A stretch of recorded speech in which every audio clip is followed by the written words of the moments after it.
Hello, I'm Caden, and I just watched Sunset Boulevard and Singing in the Rain, and here's my review of it. I watched it a year ago already, so this is more of a rewatch for me, but I noticed some things that I didn't before. And with Sunset Boulevard, again, I did like the flashback that they did at the start. I thought that was a really nice plot twist that they had for their time, but honestly, my opinion hasn't changed. It's still kind of subpar, in my opinion, because the movie is kind of boring. It's very slowly paced, and I wanted to see. Let me start off with a brief summary. So, it's about a failed screenwriter named Joseph Gillis who is trying to create a, you know, new film idea to, hit it big, but he can't come up with anything. And there are men trying to repossess his car because he's down on his luck and low on money and stuff, in debt. So as he gets away from them, he pulls up to this mansion that seems abandoned until he meets a kind of washed up actress named Norma Desmond, and they grow a connection over trying to make a new film, new hit that would kind of rival all the other movies and make Norma Desmond a star again.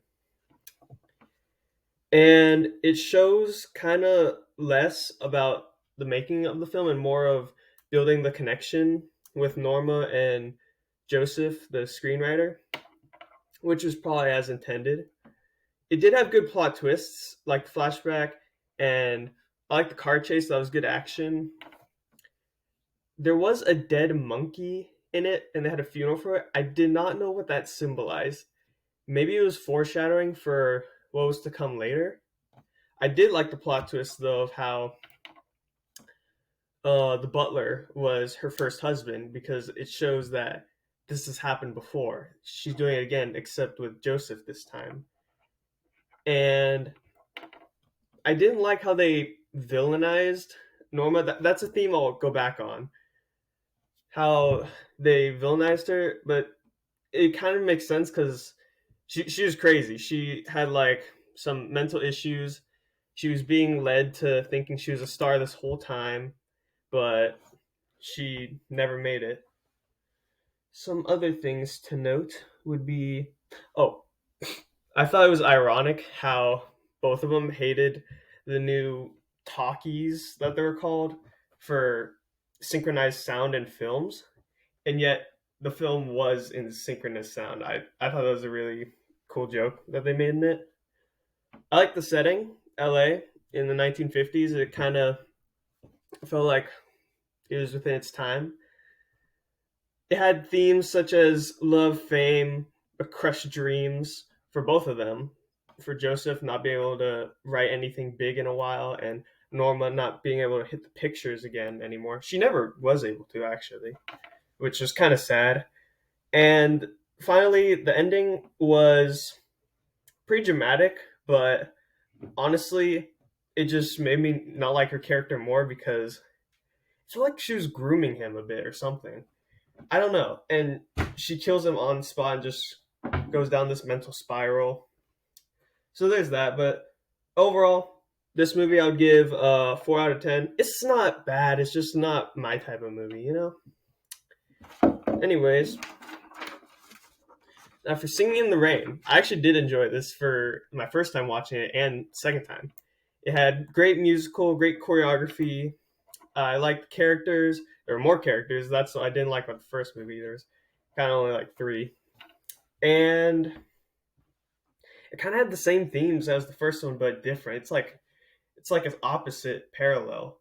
The first one had love and fame, but it was also about crushed dreams and like about washed up careers.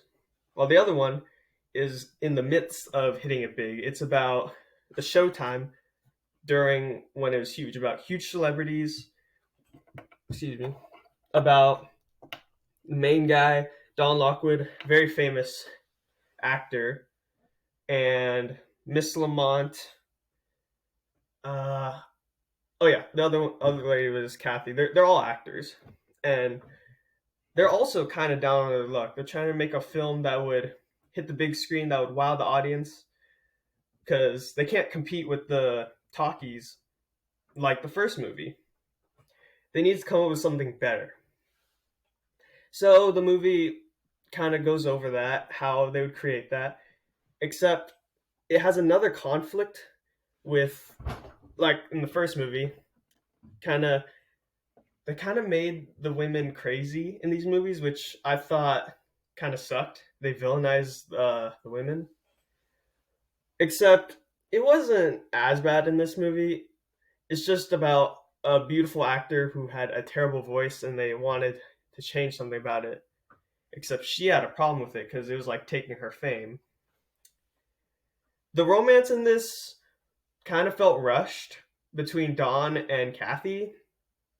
Like at the start, it was just him, a celebrity, jumping in some random girl's car, and she just went with it. Also, I know it was for its time, but there was a lot of sexual harassment in these movies. But I guess that was okay for the time. Um, my favorite musical for this one was "Make 'Em Laugh." That was really good. Oh yeah, Miss Lamont wanted more attention throughout the entire movie. I thought she was very one toned. Didn't have much to her character. You know, she was kind of the antagonist, I guess. And hmm, um, yeah, that's all I had for this movie. It's just very enjoyable to see them kind of make the films and try to compete against other ones. I like the end where they kind of exposed Miss Lamont by revealing the curtain to see that it was Kathy. So that was still pretty funny. And the ending felt a bit rushed, but it was a sweet story, honestly. I liked it. And the musicals were pretty good music wise. Finally, between these two movies, I like the themes that like contrasted.